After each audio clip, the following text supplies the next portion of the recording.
Hi everyone, my name is Sarah Beth and happy 2025. I guess I'm just going to quickly go through a few of my favorite and least favorite books of the year. Let's start out in a pessimistic way and look at my least favorite. And we'll start with, here we go, Absurdist Stand by Gary Steingart. As many of you know, I really loved his other book, Super Sad True Love Story, and this was just such a disappointment for me. It's it's almost a retelling of Confederacy of Dunces, which is in itself a retelling of Don Quixote, and it just was.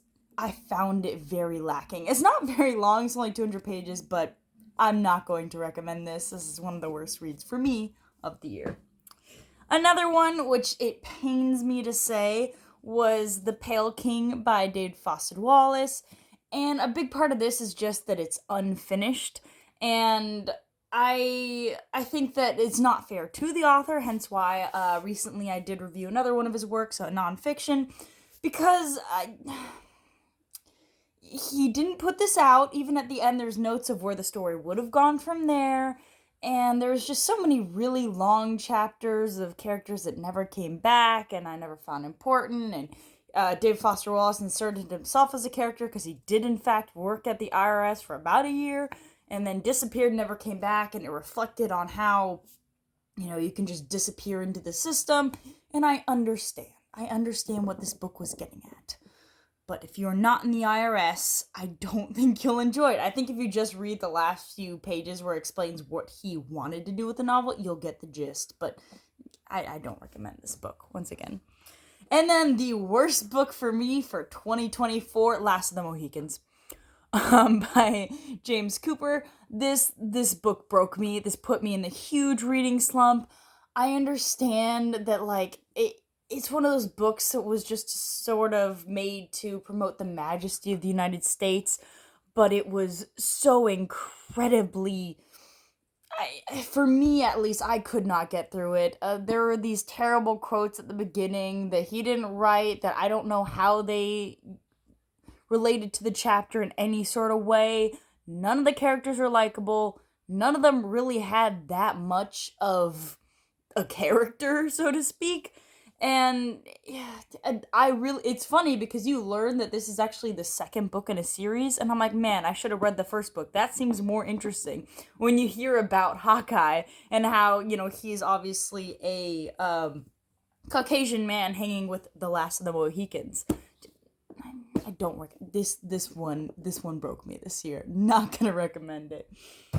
And then some of my favorites for the year. I'll start off with, forgive me for the way this looks, but I did read this on my Nook. This is After She Wrote Him by Sulari Gentile.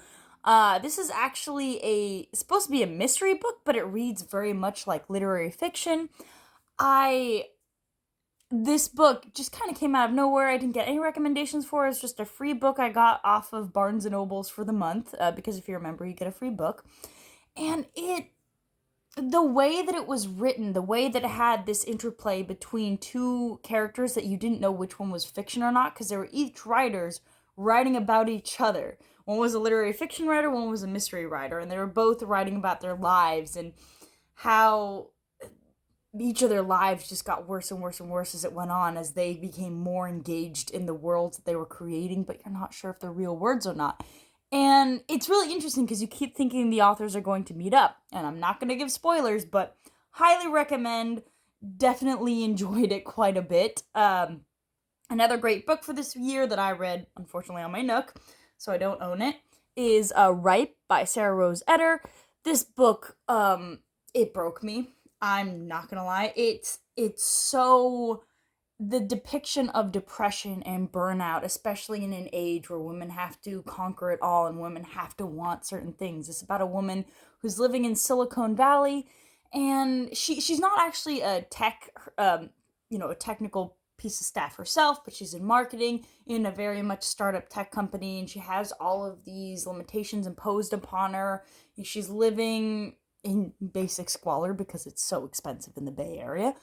And you watch as she can't find love. She can't find anything real in this time, and she has this depiction, there's this huge sections that she has before a lot of her chapters where she just speaks about this black hole that is constantly following her throughout her life.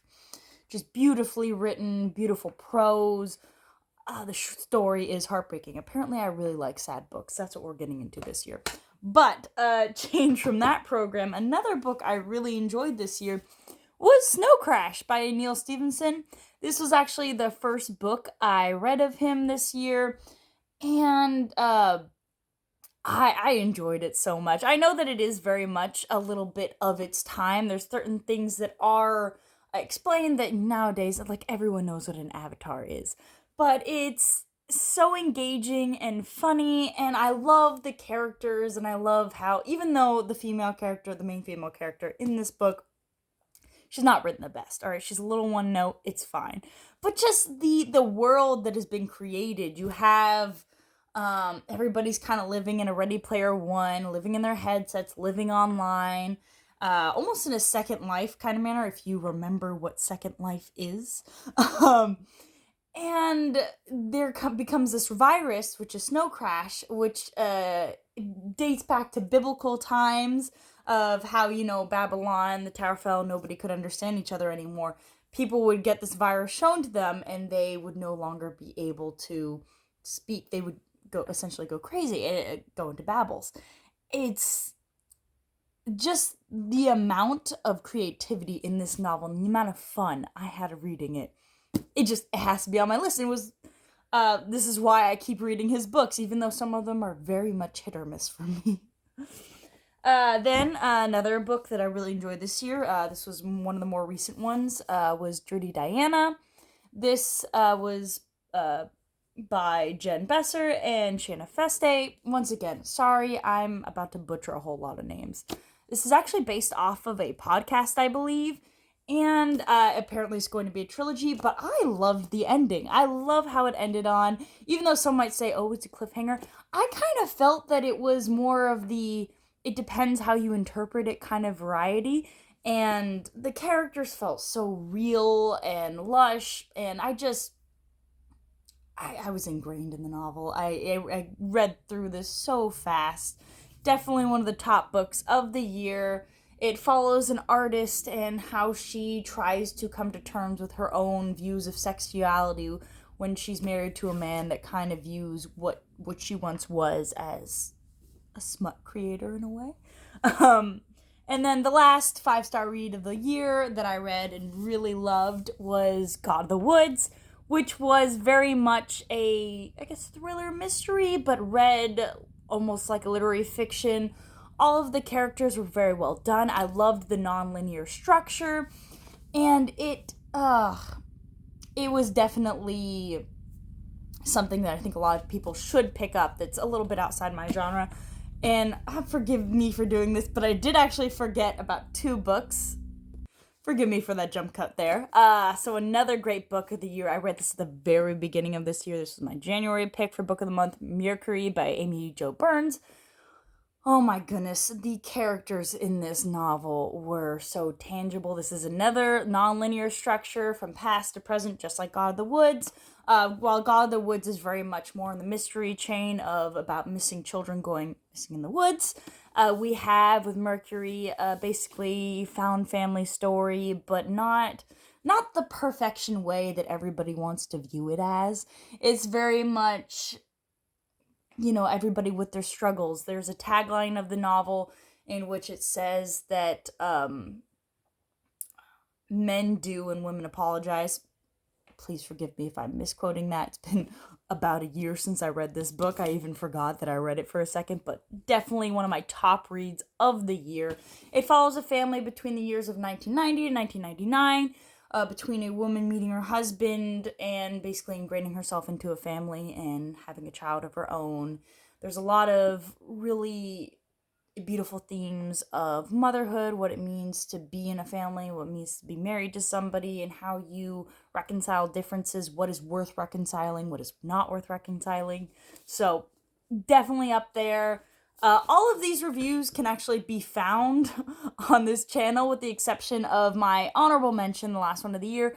I actually I listen to audiobooks when I'm driving, and one of the audiobooks I listened to this year was Before the Coffee Gets Cold. Highly recommend it. I've read the other ones. The first one is the best one, so maybe just stick to that one. It's an anthology series, and the whole book is just a grouping of stories, which are technically interconnected, but not by anything special. You could literally just skip throughout the book. And I listen to audiobook because it's, over $20 for like, less than 200 pages and, intersped widely kind of text. So I didn't really feel it was worth it. If I find a copy, I'll probably pick it up because, once again, beautiful, beautiful, beautiful book. Do recommend that as well. And so those were my best and worst picks for the year of 2024. I hope you enjoyed me sharing them with you and hope you have a good one.